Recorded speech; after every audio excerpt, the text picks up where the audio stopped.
औज़ुबिल्लाहिमिनश्शैतानिर्रजीम बिस्मिल्लाहिर्रहमानिर्रहीम। आज मैं आपके साथ शेयर करने लगी हूँ ENG 511 का क्विज़ नंबर 3। तो ये वाले जो MCQs हैं ये रिपीट हो रहे हैं। आप अगर इस वीडियो को कम्प्लीटली वॉच करते हैं और ये वाली MCQs याद कर लेते हैं तो इंशाल्लाह आप अपने क्विज़ में फुल मार्क्स गेन कर सकते हैं। चलिए जी आगाज़ करते हैं वीडियो का। फर्स्ट MCQ है हमारे पास, द मेंटल एक्शन और processes of acquiring knowledge and understanding through thoughts and experiences is called cognition, parole, language, behaviour, information. तो इसको कहते हैं कॉग्निशन। नेक्स्ट MCQ नंबर 2 है हमारे पास, रैंकीज अफेजिया वाज डिस्कवर्ड बाय। इस अफेजिया को किसने डिस्कवर किया था? जॉन रैंकीज, कार्ल रैंकीज, सॉल रैंकीज या किम रैंकीज। तो हमारे पास जो राइट ऑप्शन है वो है कार्ल रैंकीज। नेक्स्ट है जी हमारे पास, unlike the dash the creoles resemble the structural rules of other languages. Unlike standard dialects, pidgins, dialects या आइडियोलेक्ट्स। तो इसका जो करेक्ट आंसर है वो है पिजन्स। नेक्स्ट MCQ है जी हमारे पास, पैरामीटर इज़ अ फ्रेमवर्क। के दिन पैरामीटर किस में फ्रेमवर्क होता है, कौन सी थ्योरी में? तो पैरामीटर और प्रिंसिपल का जो कॉन्सेप्ट था ये हमें सबसे पहले चोंग्सी ने दिया था। तो यहाँ में हमारे पास ऑप्शन है generative linguistics, pure linguistics, applied linguistics या जनरल लिंग्विस्टिक्स। तो इसका जो करेक्ट आंसर है वो होगा जनरेटिव लिंग्विस्टिक्स। नेक्स्ट है जी हमारे पास, dash is a very strict word order language. कौन सी लैंग्वेज में वर्ड ऑर्डर बहुत स्ट्रिक्ट होता है? डच, फ्रेंच, रशियन या इंग्लिश। तो हमारे पास करेक्ट आंसर है इंग्लिश। नेक्स्ट है जी हमारे पास, a dash is a psychological construct which gathers togethers the perception and associated actions. Sensorimotor, schema, serial model, nodes या पैरेलल मॉडल। तो इसका करेक्ट आंसर है सेंसरीमीटर स्कीमा। नेक्स्ट MCQ है जी हमारे पास, children focuses on dash relations between objects when categorizing. यानी children जो है वो ऑब्जेक्ट को कैटेगराइज करते वक्त किस चीज़ पे, कौन से रिलेशंस पे ज़्यादा फोकस कर रहे होते हैं? ग्रामेटिकल, कॉन्टेक्सचुअल, स्ट्रक्चरल या थीमेटिक। तो वो थीमेटिक रिलेशन पे ज़्यादा फोकस कर रहे होते हैं। नेक्स्ट MCQ है जी हमारे पास, SLI in the abbreviation of. SLI की फुल फॉर्म क्या है? Self language impairment, school language impairment, specific language impairment या सरफेस लैंग्वेज इम्पेयरमेंट। तो इसका जो करेक्ट आंसर है वो होगा specific language impairment.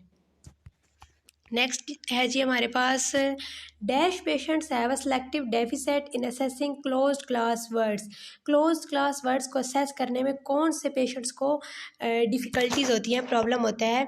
एमेंसिया, selective disorder, अप्रोक्सिया, एग्रीमेटिक। तो सेलेक्टिव डिसऑर्डर हमारे पास करेक्ट आंसर है।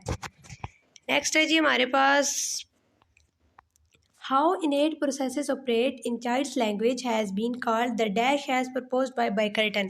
तो बाइकर्टन ने हमें कौन सा कॉन्सेप्ट दिया था? इनेट हाइपोथेसिस का नहीं, ये तो चोंक्सी ने दिया था। वॉर्फ हाइपोथेसिस वॉर्फ ने दिया था। LED वाला भी कॉन्सेप्ट चोंक्सी ने दिया था। तो हमारे पास राइट ऑप्शन है लैंग्वेज बाय प्रोग्राम हाइपोथेसिस। ये वाला कॉन्सेप्ट हमें बाइकर्टन ने दिया था। नेक्स्ट है जी हमारे पास, रैंकीज अफेजिया वाज डिस्कवर्ड बाय। ये फिर वही रिपीट हो रहा है कि किसने डिस्कवर्ड किया था? तो कार्ल रैंकीज का करेक्ट आंसर है। नेक्स्ट है जी हमारे पास, dash patients have selective deficits in assessing close class words. तो ये वाला मैं आपको बता चुकी हूँ, इसका राइट आंसर है सेलेक्टिव डिसऑर्डर। ये वाले जो पेशेंट होते हैं इनको क्लोज क्लास वर्ड को असेस करने में प्रॉब्लम होती है। नेक्स्ट है जी हमारे पास, dash is a very strict word order language. तो वर्ड ऑर्डर स्ट्रिक्ट होता है इंग्लिश लैंग्वेज में। नेक्स्ट है जी हमारे पास, mutual exclusivity mights influence word generalization, meaning, grammar या none of the given option. तो इसका जो करेक्ट आंसर है वो है वर्ड जर्नलाइजेशन। नेक्स्ट है जी हमारे पास, रैंकीज अफेजिया इज डैश डेफिसिट। तो रैंकीज अफेजिया जिन पेशेंट्स को होता है उन्हें किस चीज़ में प्रॉब्लम होती है? कंप्रिहेंशन में, प्रोडक्शन में, स्पोकन या रिटन लैंग्वेज में। तो उन्हें कंप्रिहेंशन में प्रॉब्लम होती है। कंप्रिहेंशन ऑप्शन ए हमारे पास करेक्ट है। नेक्स्ट है जी हमारे पास, pure aphasia pure alexia refer to the inability to. यानी कि एलेक्सिया के जो प्योर एलेक्सिया होता है उसमें बेसिकली पेशेंट्स को किस चीज़ में प्रॉब्लम होती है? Right, listen, read, spoke. तो उन्हें रीडिंग में प्रॉब्लम होती है, रीड। सी ऑप्शन हमारे पास ठीक होगा।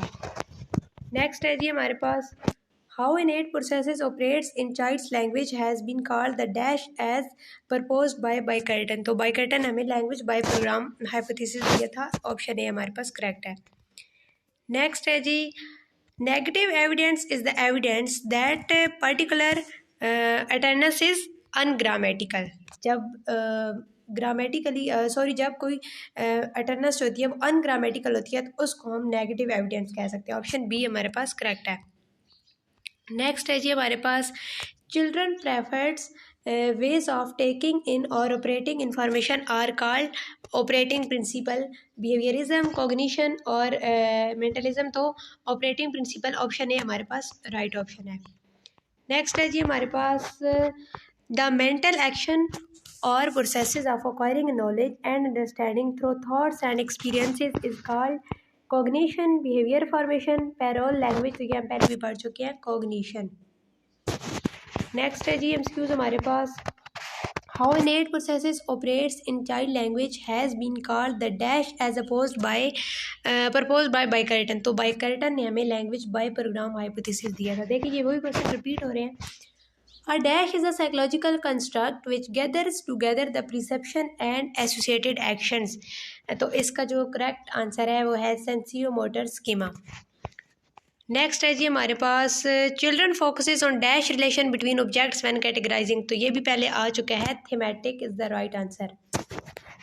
नेक्स्ट है जी, dash patients have a selective deficit in assessing close class word, तो ऐसे पेशेंट्स को बेसिकली सिलेक्टिव डिसऑर्डर होता है। नेक्स्ट है जी हमारे पास question, there are two main functions that the Rankine-Jashwins model explore: comprehension and responding to the spoken language, sign language, written language, तो हमारे पास करेक्ट आंसर है स्पोकन लैंग्वेज। जैशविन ने जो उसके मॉडल के मुताबिक उन्हें जो पेशेंट्स होते हैं उन्हें कंप्रीहेंशन में और स्पोकन लैंग्वेज को एक्सप्रेस करने में प्रॉब्लम होती है। नेक्स्ट है जी हमारे पास, unlike the dash creoles resemble the structural rules of other languages pidgins, option A हमारे पास करेक्ट ऑप्शन है।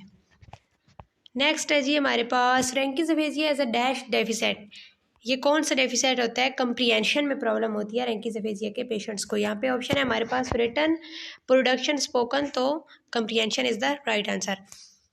अ cognitive linguistic impairment can often result from a dash injury, left brain, central brain, back brain, right brain, तो correct हमारे पास answer है right brain, right brain. Next है जी हमारे पास, pure alexia refer to the inability to, alexia जब pure alexia होता है वो किस चीज़ को रेफर कर होता है? Inability to read. तो ये थे जी हमारे पास कुछ एमसीक्यूज़, आप इनको याद कर लें, एक दफ़ा वीडियो को देख लें, इंशाल्लाह आप अपना क्विज़ अच्छे से अटैम्प्ट कर लेंगे।